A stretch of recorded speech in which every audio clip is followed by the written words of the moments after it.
అందరికీ నమస్కారం. కవిసింహ శతావధాని చిత్రకవి శ్రీ పోకూరి కాశీపతి గారి సారంగధరీయం కావ్య పఠనం గావిస్తున్నది శ్రీ నూతలపాటి వెంకటరత్న శర్మ గారు. శ్రీ శర్మ గారికి స్వాగతం. నమస్తే. అగలుగనకున్న మేలో నగలుగొనకయున్న భోజనము లేకున్నన్ వగలు కులుకుచుండెడు తమ మగలు గదా సొగసు ముద్దు మగువలకరయన్. ఈ పద్యంలో 3 కథా భాగాల్లో కూడా ఒకటే భావం వచ్చేటట్టుగా ఈ పద్యం ఉన్నది. అందులో భార్యలకి అగలు గనకున్నను మేలు నగలు గొనకయున్నను భోజనము లేకున్నను వగలు గులుకుచుండెడు తమ మగలు గదా సొగసు ముద్దు మగువల కరయన్. మగువలకు అరయన్ విచారింపగా మగలు సొగసు ముద్దు అన్నారు. స్త్రీలకి భర్తలు సొగసు ముద్దు అన్నాడు. ఏమున్నా ఏమి లేకపోయినా అంటే అగలు లేకపోయినా నగలు లేకపోయినా భోజనం లేకపోయినా వగలు కులుకుచుండేటువంటి మగలు, వగలు కులుకుచుండేది తమ మగలు, వగలు కులుకుతుండేటువంటి తమ భర్తలు సొగసు ముద్దు, ఇలా మగవాళ్ళు భావిస్తారని చెప్పేసి ఈ కవి ముగ్గురు పరంగాను ఒకటే చెప్పాడు. అగలు అంటే అలంకునేటువంటి సుగంధ ద్రవ్యాలు, సుగంధాలు లాంటివి. అలాగే నగలు, ఆభరణాలు, అలాగే భోజనము. ఇవేవీ లేకపోయినా సరే కేవలం వగలు గులికితే చాలు. వగలు గులుకుచుండెడు తమ మగలు సొగసు ముద్దు, వాళ్ళ యొక్క సొగసు ముద్దు కలిగిస్తుంది అని చెబుతారు. ఎవరికి? మగవాళ్ళకి. ఇది ముగ్గురు విషయంలోనూ ఇదే, మూడు కథాంశాల్లో కూడా ఇదే విషయాన్ని అన్వయం చేసుకోవాలి. అంటే శివుడు పరంగా అంటే అక్కడ ఏమైంది? మన్మధుడిని దహించాడు. అప్పుడు రతీదేవి శివుడితో చెప్పుకుంటారు. ఇది అక్కడ కథాఘట్టంలో. చంద్రుడు కథాఘట్టంలో ఆయన తారను పిలిచి, తార మాట్లాడుతోంది, తారను పిలిచి మాట్లాడాడు. ఆయన వదిలి వెళ్ళడానికి సిద్ధంగా ఉన్నాడు, యజ్ఞానికి వెళ్ళడానికి, ఇంద్రుడు పిలిచినటువంటి యజ్ఞానికి. ఆ సందర్భంలో తార. ఇక రాజరాజ నరేంద్రుడి కథలో రాజరాజ నరేంద్రుడు చిత్రాంగిని వదిలిపెట్టి వేటకి వెళ్ళాలనుకుంటాడు, బయలుదేరుతున్నాడు. ఆ సందర్భంలో అడ్డం వచ్చి వెళ్ళొద్దని చెప్పమంటుందో, లేకపోతే నన్ను కూడా తీసుకెళ్ళమంటుందో తర్వాత ఈ కథ నడుస్తాం. ఈ మూడు కూడా ఒక భాగంలో రతీదేవి మాట్లాడింది, ఒక భాగంలో తార మాట్లాడింది, ఇంకో చివరి భాగంలో చిత్రాంగి మాట్లాడుతున్నాడు. ఈ ముగ్గురు స్త్రీల యొక్క మానసిక స్థితి ఒకే రకంగా ఉంది, ఒకే రకంగా చెప్పాడు కవి కూడా. అంతే. ఓ దేవా విభునిందొలంగి మను నా ఉద్యోగమే వ్యర్థమౌగాదే, నాకొక లిప్సయే నీ యుగమైగా అన్పింపదే, అకట ఈ దేహం బికనేలా నన్గనినచో ఏరేనియున్నవరే, తా దాక్షిణ్యము చూపి నిత్యము సనాథంగా జనంజయుమా. ఇది వాళ్ళు అడిగిన మాట. అడ్డమొచ్చి నిలబడ్డటువంటి భార్యలు ముగ్గురు కూడా ఇలా అడుగుతున్నారు అని. ఏ కథ కాకదే.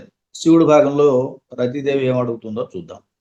ఓ దేవా, శివుణ్ణి సంబోధిస్తోంది. ఓ శివ, విభునిందొలంగి, విభుడు అంటే భర్త. భర్తని వదిలి మను నా ఉద్యోగమే వ్యర్థమవు, ఆయనని వదిలిపెట్టి వర్తించేటువంటి నా యొక్క ఈ జీవితమే వ్యర్థమవుతుంది. ఓ దేవా, విభునిన్ తొలంగి, భర్తను వదిలి మను నడుచుకునేటువంటి లేకపోతే వర్తించేటువంటి నా ఉద్యోగమే వ్యర్థమవు, నా యొక్క ఈ ప్రయత్నం ఈ జీవితం అంతా కూడా వ్యర్థం అవుతుంది. వ్యర్థమవుగాదే నాకొక లిప్సయేని యుగమై కనిపింపదే, నాకొక క్షణం కూడా లిప్స, ఒక క్షణం కూడా యుగమై కనిపిస్తుంది, క్షణం కూడా యుగంలాగా గడుస్తుంది. అకట ఈ దేహంబిక నేల, ఈ శరీరం ఇంకెందులకు, నన్గనినచో ఏరేనియున్నవరే, నన్ను చూసినట్టయితే ఏరేనియున్ ఎవరు కూడా, ఏరు ఎవరు, ఏరేనియున్ అంటే ఎవరైనా కూడా, నవరే తా దాక్షిణ్యము చూపి నిత్యము సనాథంగా సనంజయుమా. ఏమడుగుతోంది, కోరిక ఏమిటి ఇంతకీ? తాను దాక్షిణ్యము చూపి, దయ చూపి, కరుణ చూపి నిత్యము కూడా సనాథన్గా చేయుమా, భర్తతో కూడిన దాన్నిగా చేయమని అడుగుతాం. సనాథన్, సహ నాథన్, నాథన్ అంటే భర్తతోటి, సనాథన్ అంటే భర్తతో కలిసి ఉండేటట్టుగా చేయుమా అని అడుగుతాం. అంటే భర్తను బతికించమని అడుగుతాం. అది తర్వాత ఆయన ఏం చేసింది తర్వాత చూద్దాం. ఆమె బాధ ఏమిటి, ఇంతకీ భర్త లేకుండా జీవించడం అసాధ్యమైన పని, ఒక క్షణం కూడా యుగంలాగా గడుస్తుంది, ఈ దేహమే వ్యర్థము, నన్ను కన్న ఈ స్థితిలో నన్ను చూసినటువంటి వాళ్ళు అందరూ కూడా నవ్వుతారు, అందువల్ల దాక్షిణ్యం చూపి నా భర్తను బతికించు అని అడుగుతాను శివుణ్ణి. ఇది శివభాగంలో రతీదేవి అడిగింది. ఇక చంద్రుడి భాగంలో ఏం జరిగిందో చూద్దాం. ఓ దేవా, ఇక్కడ తార అడుగుతోంది, అంతే కదా, తార.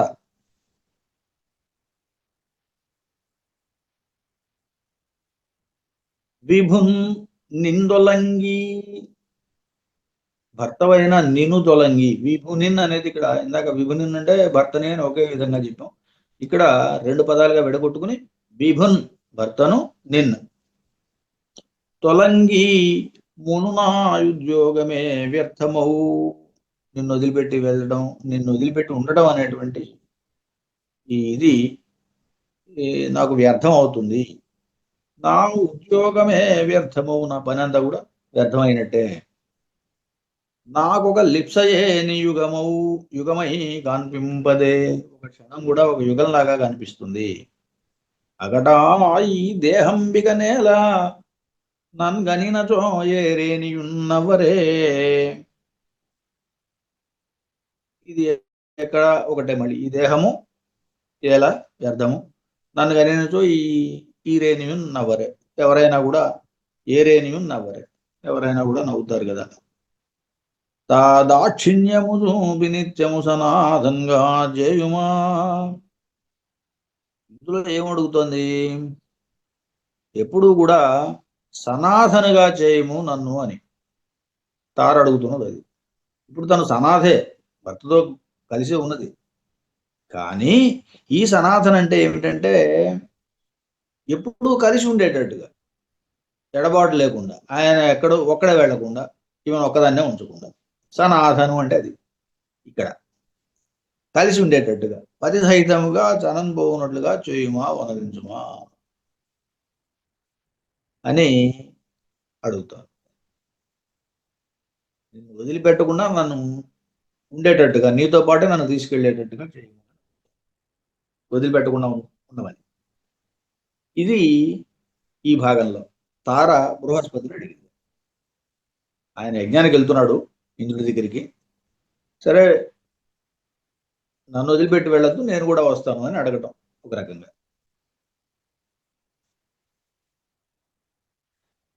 ఇక మూడో భాగంలో కూడా దాదాపుగా ఇదే భావం ఉంది.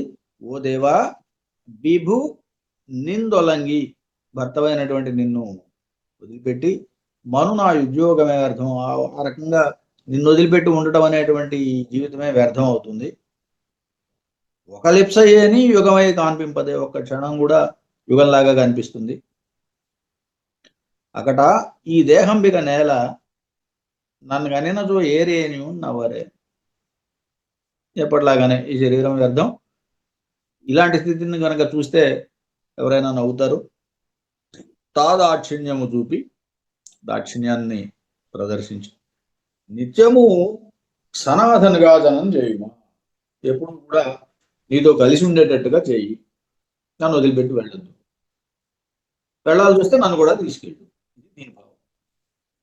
ఇలా ఈ రెండు కథాఘట్టాల్లో కూడా అక్కడేమో తార బృహస్పతిని అడిగింది, ఇక్కడేమో చిత్రాంగి రాజరాజ నరేంద్రుని అడుగుతుంది.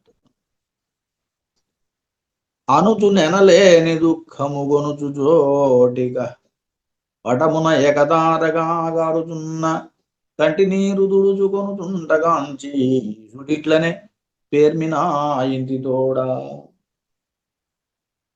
ఇక్కడ ఎనలేని దుఃఖం కలిగింది, అంతులేని దుఃఖం, పోల్చడానికి లేనంత దుఃఖం. ఎవరికి? రతీదేవికి. రతీదేవి శివుడు కథలో. జోటిక, జోటిక అంటే సాధారణ జోటి స్త్రీ, జోటిక ఇక్కడ స్త్రీ అనే అర్థం, కానీ ఆ స్త్రీ ఎవరయ్యా అంటే రతీదేవి. పటముననే కదా అరగా ఆగారుతున్న కంటి నీరు దుడుచుకొనుచుంటగాంచి అని ఎనలేని దుఃఖంతో కంటికి మింటికి ఏకధారగా కన్నీళ్లు గారుతున్నా ఏడుస్తోంది. వాటిని కన్నీటిని చెంగుతోటి తుడుచుకుంటారు.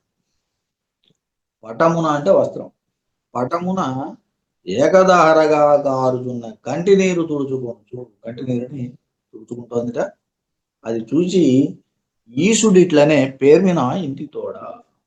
సరే, శివుడు ఆమెను చూసి కొంత దయతో ఇలా అంటున్నాడు.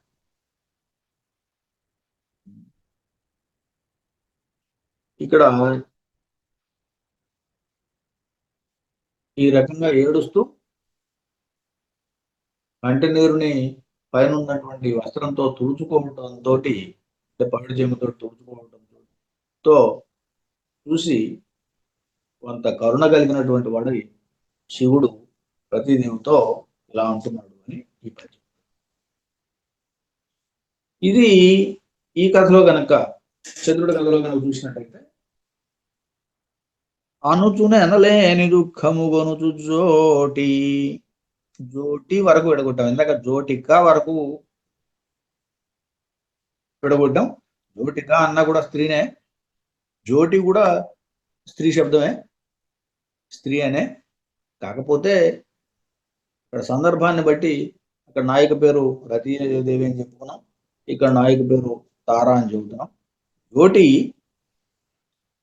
ఎనలేని దుఃఖము కొనుచు జోటి కపటమున, అది ఆ కా ఇటు కలిసేసరికి పటం కపటం అయింది. ఇందాక పటము వస్త్రము, ఆ పటానికి కాదయిలిస్తే కపటం అయింది, మోసం అయింది.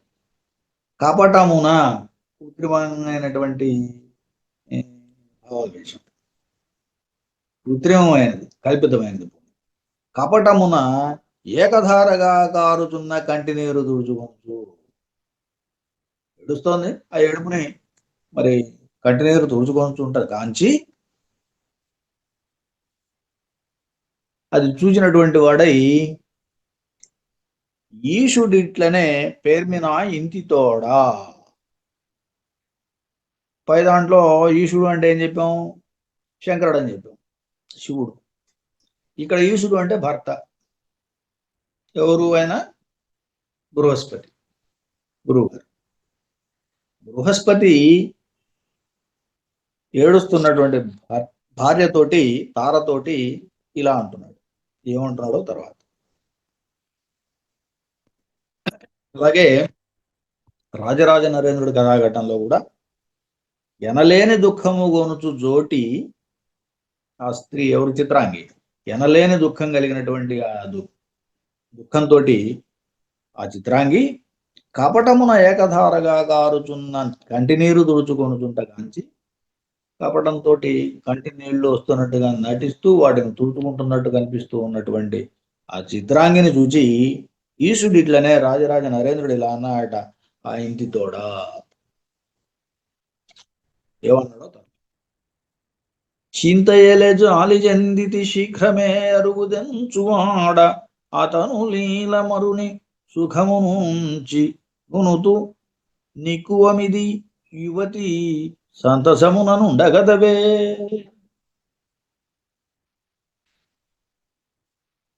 శివుడి ఘట్టంలో రతీదేవి దుఃఖపడుతోంది. దానికి శివుడు ఇలా అంటున్నాడు, ఏమంటున్నాడంటే చింతయలే జాలి చెందితి, చింత ఎందుకు,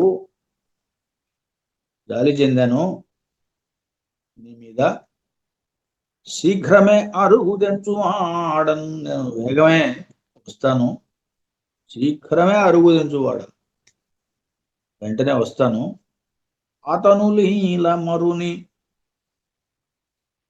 సుఖము నుంచి, అతను లీల, తనులీల అతనులీల, తనులీల అంటే శరీరం ఉండేటట్టుగా, అతనులీల శరీరము లేకపోయినా కూడా, శరీరము లేనట్టుగా, లేని విధంగా అతనులీల అన్నాడు. ఇది విశేషం. తను అంటే శరీరము, అతను అంటే శరీరం లేకుండా ఉంటాం. ఆ రకమైనటువంటి విలాసంతో మరుని సుఖము నుంచి అలా మన్మధుణ్ణి బతికిస్తానన్నాడు. సౌఖ్యమును అందించి మనుతున్ వర్తించేటట్టు చేస్తాను. అంటే మన్మధుణ్ణి బ్రతికిస్తాను, కానీ శరీరం ఉండదు. అనంగుడు, అంగము అంటే శరీరము, అనంగము అంటే శరీరం లేనివాడు, అనంగుడు అంటే మన్మధుడు. అలాగే అతను, ఇక్కడ తనువు, తనువు లేనివాడు అతను. ఇలా అతను లీలన్ మరుని సుఖము నుంచి, సుఖాన్ని కలిగించి సౌఖ్యాన్ని పొందించి మనుతున్ బ్రతికిస్తాను. నిక్కువమిది యువతి సంతసముననుండగదవే, ఇది నిజం, నువ్వు సంతోషంతో ఉండు అని చెప్పి ఆయన శివుడు పలికాడు. దేవుడికి చనిపోయిన వాడిని తిరిగి బతికిస్తాను అన్నాడు. అంతవరకు బాగానే ఉంది. కాకపోతే అతను లీల అని మాత్రం ఒక చిన్న కండిషన్ పెట్టినట్టు పెట్టాడు. శరీరం లేకుండా బ్రతికిస్తాడు. అతను లీల మరుని సుఖము నుంచి మనుతు నిక్కువమిది యువతి సంతసముననుండగదవే, ఇప్పటికి సంతోషించు అన్నట్టుగా ఆయనకి కొంత ఊరట కల్పించాడు రతీదేవికి. ఇది శివుడు చెప్పినటువంటి విషయం శివుని కథాఘట్టంలో. ఇక చంద్రుడి కథాఘట్టంలో చింతయేలే జాలి చెందితి శీఘ్రమే అరుగు తెంచువాడా. ఇక్కడేమిటంటే చింత ఎందుకు, జాలి పడ్డాన్ని మీద, శీఘ్రమే అరుగు తెంచువాడను, వెంటనే వచ్చేస్తాను, ఎక్కువ కాలం అక్కడ ఉన్నాను, తొందరగానే వస్తాను, వెంటనే ఇక్కడికి వచ్చేస్తాను. అలాగే అతను లీల అంటే అధికమైనటువంటి విలాసంతో, అధికమైన సౌందర్యంతో మరుని సుఖము నుంచి, మరు సుఖము అంటే మన్మథ సౌఖ్యాన్ని పొందించి మనుతున్ నిన్ను వర్తింపజేస్తాను. నిక్కువమిది, ఆలస్యమైందని లేకపోతే ఆలస్యంగా వస్తానని కాదు, ఇక్కడ వెళ్తాను, అక్కడ పని పూర్తి చేసుకుంటాను, వేగంగానే వెంటనే వస్తాను, ఇక్కడికి తిరిగి వచ్చి నిన్ను సౌఖ్యంలో ఓలలాడిస్తాను అని, మన్మథ సౌఖ్యంలో ఓలలాడిస్తాను అని ఇలా బృహస్పతి ఆమెకు మాట ఇచ్చాడు.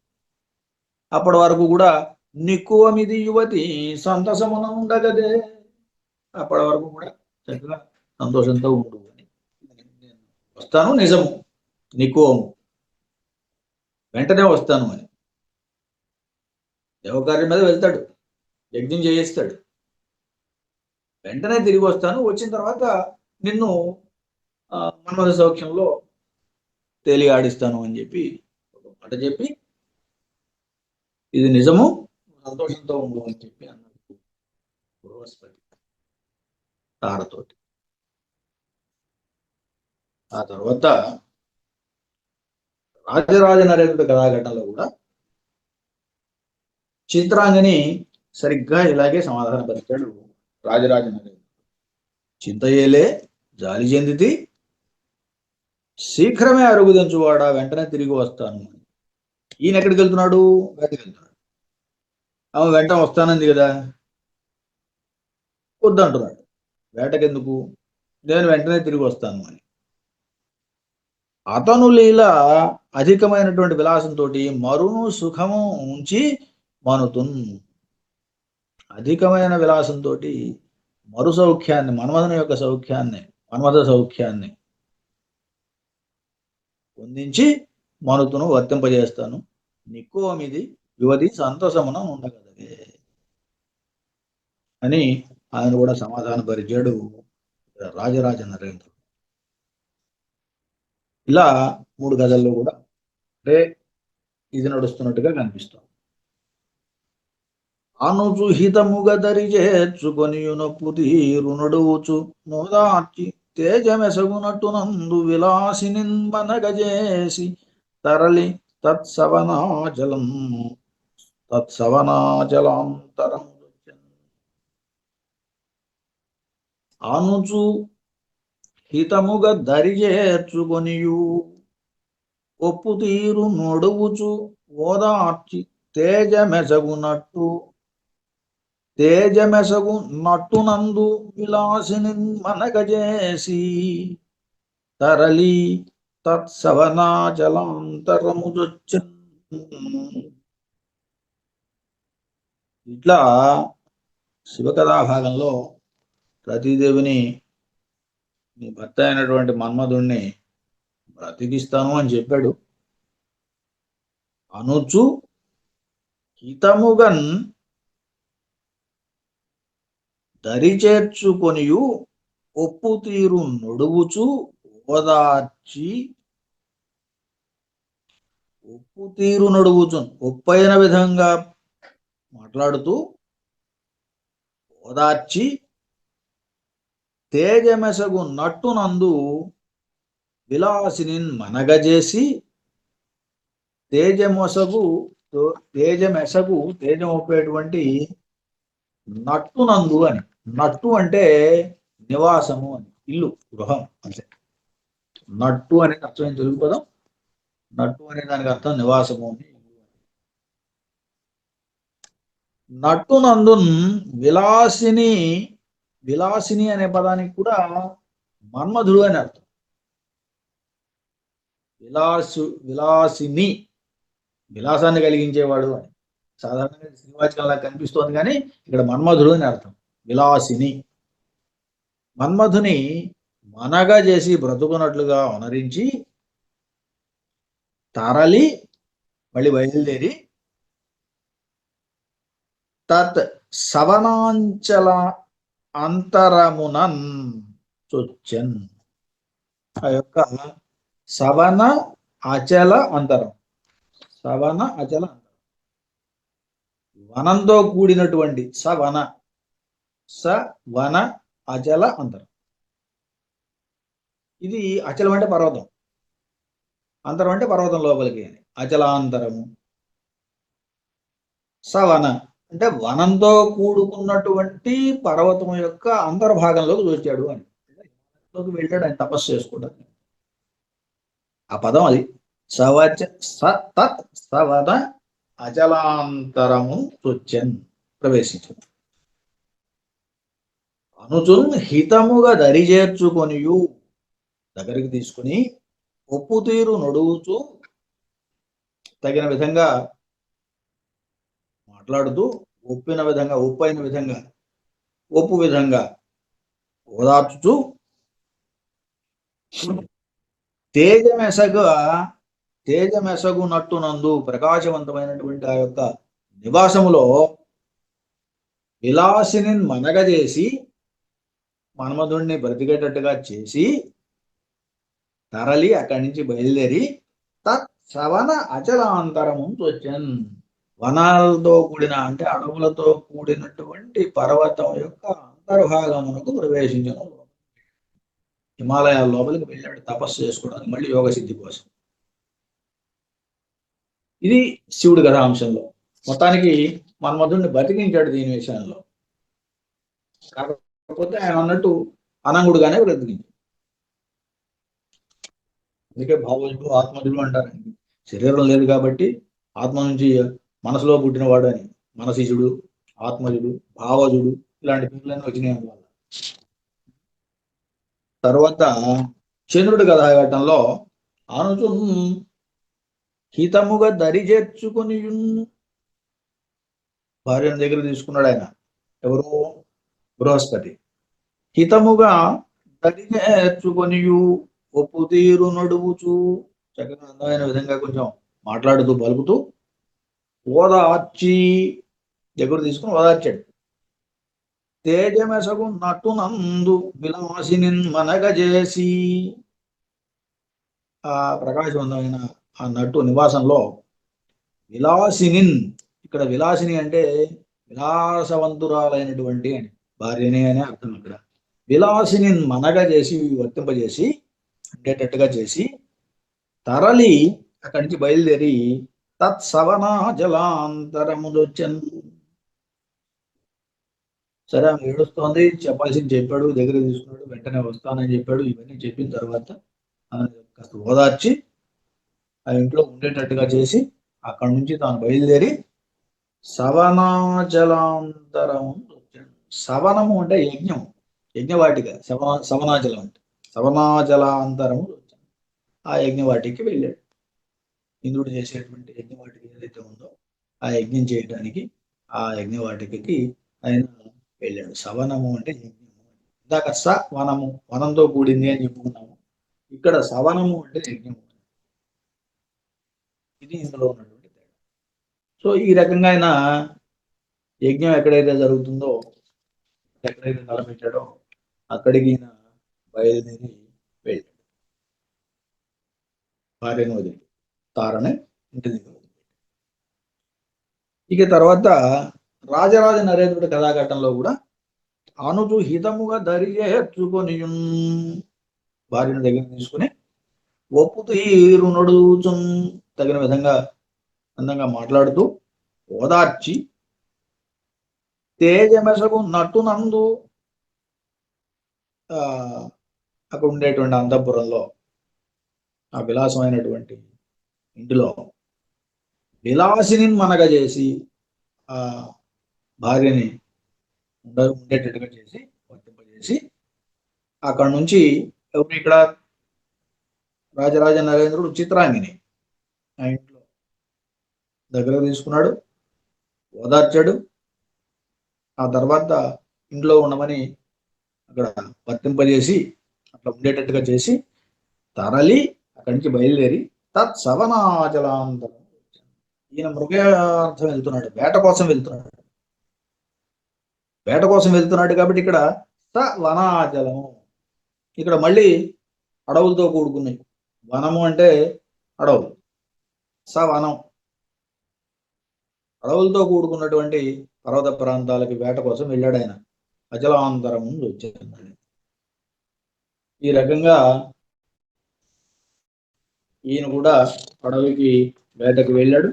భార్యని ఇంటి దగ్గర నుంచి, చిత్రాంగిని ఇంటి దగ్గర నుంచి.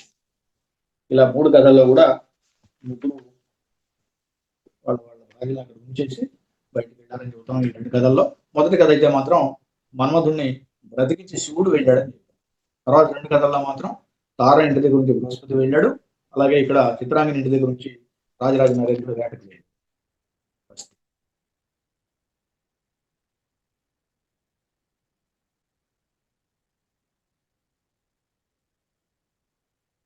శ్రీ పోకూరి కాశీపతి గారి సారంగధరీయం కావ్యపట్టణం గావించిన శ్రీ నూతలపాటి వెంకటరత్న శర్మ గారికి ధన్యవాదాలు.